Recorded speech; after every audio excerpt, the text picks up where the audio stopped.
Hello YouTube, Infinite Matchraid community, Gandalf here.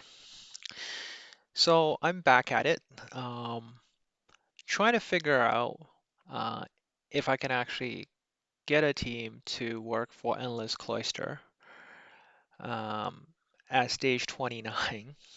Um, a team that will actually work for all stages, um, and to be able to kind of farm relatively consistently. Because we all know, uh, or at least many of the people who were used to farming higher stages, really enjoy the time period where we could have just multi-battle like 100 tickets and, you know, get it done with. Now, you pretty much often have to switch a different team between your regular team versus what you have to use on Ifrit, unless you want to, just farm at a lower stage, right?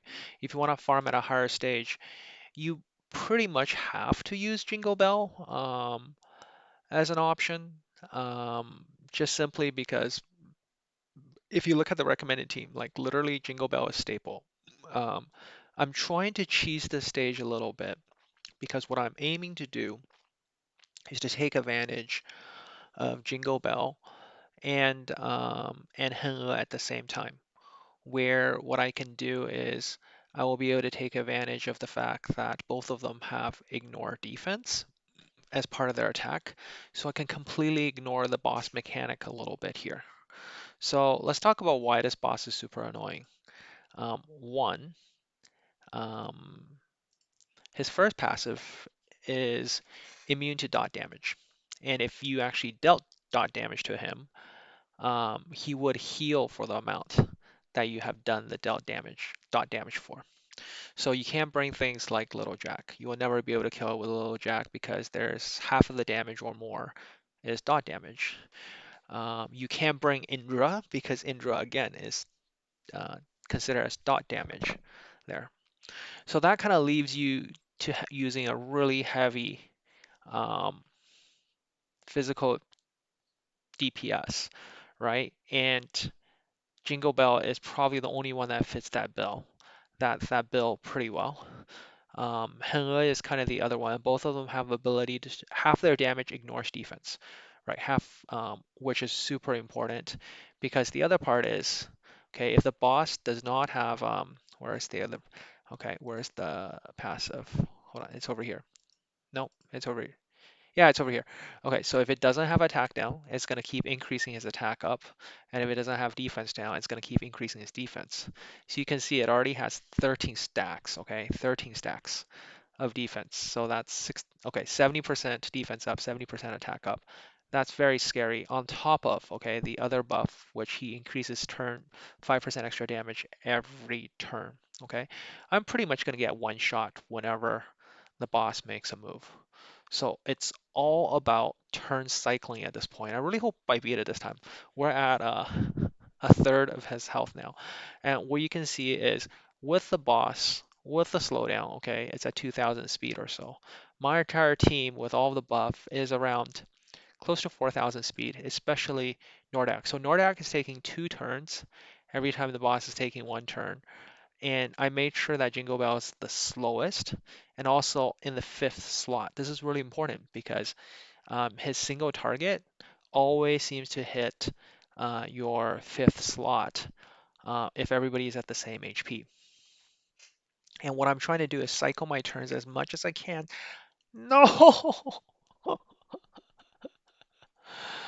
Oh, the boss lost the slowdown. Maybe what I need is more effective hit on my Sander or something, just so that I can keep the slowdown there consistently.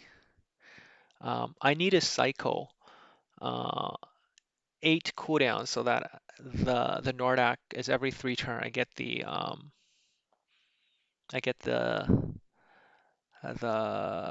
the immunity up for everyone. I mean, let's take a quick look. Let's take a quick look at what are the teams that are actually beating it.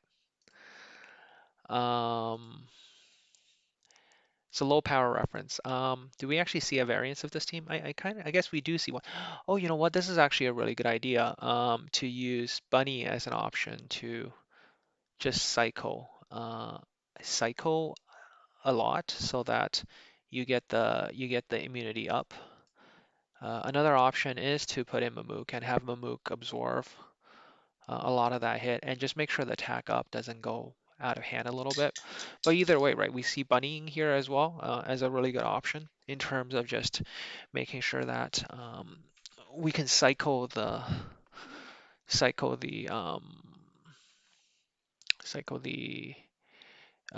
the immunity buff from Nordak. We see Nordak on every single team. Okay, that's kind of a requirement here. Nikari has way too high of stats, so if just looking at the low power reference team, um, I wonder if he manual this because first of all, Big Jack here has a problem of um, doing dot damage whenever you do a joint attack. I wonder if there was a little bit of manual going on here to beat it. Um, I would very much like to use a team that's generic enough to cover all of the teams. I know my team doesn't actually line up. Okay, so this actually matches one of the fast clear lineups. But looking at some of their power, man, these guys all have way higher stats than me. So maybe it's a problem of damage. Let's see if we can try to fix that a little bit. I don't know how I'm gonna fix this. Let's try blessings a little bit. Yeah, that's very meh. Have I farmed anything that actually looks decent? Attack rate, crit damage. Absolutely nothing. So yeah, guys. The other part of the reason why I want to make this video is the devs I think has heard enough about the pains and suffering we're having in Endless Cloister. We're having a real hard time farming. Like literally what I do is farm stage 1 through 4 and reset it because just Ifrit is very painful. And don't tell me I haven't, farmed enough. Okay, I maxed out all of the available buffs already. Okay, fully maxed out. Um, I'm not a Kraken in terms of Sanctuary status, but I do have all the limits now at E3, which is like probably less than 1% of the player base. So if people are struggling this much, and I don't know how much people are struggling on say stage 25, right? But when we had Najee around with all these changes, people were probably farming 30 and 30 plus maybe. I don't know, like somewhere between 25 to 30. I feel like, but now because we have a couple of bosses which require you to single target and you can't AoE things down, and then there's bosses that require you to kind of deal with a lot of counterattacks. Like it's really hard to get one team to just farm through repeatedly, and it makes it very annoying. Okay, that's one part where people don't like about it. The other one's drops. Okay, I've been farming for a really long time. Okay, and my blessings suck. Okay, my blessing, we have so many useless. I mean, yes, awesome. But really, it's like 20% provoke hit. But who uses provoke hit anyways? Confuse hit. Like the only hero that could possibly benefit from confuse hit is like, um, I guess Nereid will use it. Blessing. So I will put confuse hit on her. But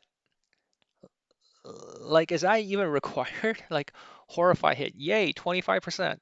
I guess that's for Jing Wu, right? Like a lot of these, and the scaling don't make sense, right? Like if we talk about HP burn damage reduction, 2.1%, like this is a mythic C, okay? It's supposed to have really good stat, but the damage reduction here seems so minimal. Like when we talk about damage reduction, and maybe because of we have to be really careful about scaling here, right? Because this is multiplicative. This is multiplicative on top of a lot of damage reduction. So I can understand why the devs are very careful about, um, you know, giving really high percentages on these blessings. I can understand that, um, but from a value perspective, right? Like realistically, guys, like let's look at what stats people are really looking for. Okay, speed, HP, effective hit. Because I explained in a particular video, and maybe healing effect, okay? But all of these specialized hit, all right, that's the same thing as effective hit from a formula perspective, okay? And you probably have way more of these drops than this. So it heavily dilutes the pool, making it you to get something useful is really rare. Okay, so that's why people complain about, there's so many reasons why we're getting garbage drops, okay? One is a lot of the stats are unuseful. Over here, what people are really looking for, attack rate, crit damage, crit up, mastery. Um, the I feel like the niche damage, like they could be a little bit more generous with it. Like just a little bit more generous, because right now the boost on these are not very significant. I understand these are purely multiplicative, so it is very significant because you have diminishing return when it comes to mastery, crit damage, attack, all of that. But sometimes when you look at value, right, think about how big of a, let's just show equipped, right? Blessings. And now let's look at like you can get up to probably 10% crit rate, like 9%. This is a legendary A. Okay, that is very high in stats compared against, okay, maybe I don't have a really good mastery, for example. I'm curious to know like how high do some of these get, right? But like I would say a 10% crit rate is like worth maybe a 12% or even 16% crit damage. Like the stat value in terms of what you can get from equipment are so poorly balanced. There's some stat balancing that we need to do here. Um, and and finally, when it comes to the last section around Dwarf Blessing, I don't even know where to start because like really we deal with maybe freeze resistance and silence in the meta, maybe a little bit of stun. But like really the rest of it is all just filler, right? Like we gotta have ways of reducing the number of options. Realistically, what people are looking for are defense, effective rest, because effective rest does the same thing as all of these, all of these, right? And effective rest does so much more. It can reduce the chance of you getting landed dots on. So the value of this is so high, right? Direct damage reduction versus like you can have direct damage reduction, it covers everything, but then you have to specialize in why can't we just have dot damage reduction? That covers so much more than just this. And if we look at the value we distribute from, for example, direct damage versus these other ones, right? Like they're like 2%. Okay, best one. This is a A, okay? 2.5%. Direct damage, probably around the same thing, right? So this is a S, 3.5% direct damage reduction, which is kind of a lot, to be honest. If we especially we compare that against what we see from what an aura can do. But if we really do a stat comparison of how much this does compared to some aura and other gear, it's not comparable. So we really have to revisit a lot on the stat balancing front. Drop rate is another huge issue, and autocraft. We got to be super careful because um, like we need to find a way to filter and keep the ones we want. Like for example, a B speed. Let's just see how much is this one, right? Um, like a B speed goes up to 10, okay? But um, like I think I have like a D mythic is 20. I have seen someone with a S green with 20 as well. How does that make you feel, right? Like the odds are so messed up a little bit. Like I get when the devs were what they were trying to do is if you actually farm a lower stage, say you're at stage 15, right? Um, you can't get mythic, but you can get a lot of greens, and you have a 1% chance of a green to be a really good one if you get the S. So that, you don't have to feel like you have to get all the way up to, say, stage, I think 21 is when you start seeing mythics, 20, 19, right? I mean, the odds are still super low to get a mythic. And it's like, yay, I finally get a mythic blessing, and most of the time it's crap. So you're better off using 33%, you know, so that basically is trying to say that, hey, if I'm a really low stage player, I'm only getting greens, I still have a chance, 1% chance of getting something really good every time if I get the S, right? But come on, you're already implementing the path. Like everyone's getting a mythic blessing every week. Okay, a legendary one at that as well. I feel like that's balanced enough. I think we could really do something about the stat distribution. So the devs finally listened, and they're asking all the content creators to weigh in on this and provide recommendations.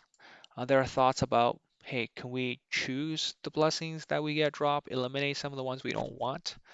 Um, I think we can just consolidate some of them. I don't know what you guys love to hear your thoughts and comments in the below. Uh, for anyone who's putting in the comments down here, Jonas, probably a lot of you who go on the Discord know who he is in terms of him being one of the actual employees of the DH, and he does a lot of the feedback to the devs. He's one of the community managers out there. So he's going to be reading all the comments in this particular video. If you have any suggestions on how to make this better, and who knows, if he likes it, he might even send you some gem rewards. I know he's done that in the past. He's even given out vouchers to people who write long essays. So put your comment in the section below. Jonas will take a look at it. And yeah, give us some suggestions on how you think we can improve Endless Cloister. The devs are listening as usual. They're pretty good with this. I think I made this comment multiple times. So yeah, give some suggestions. I will love to be able to clear stage 29.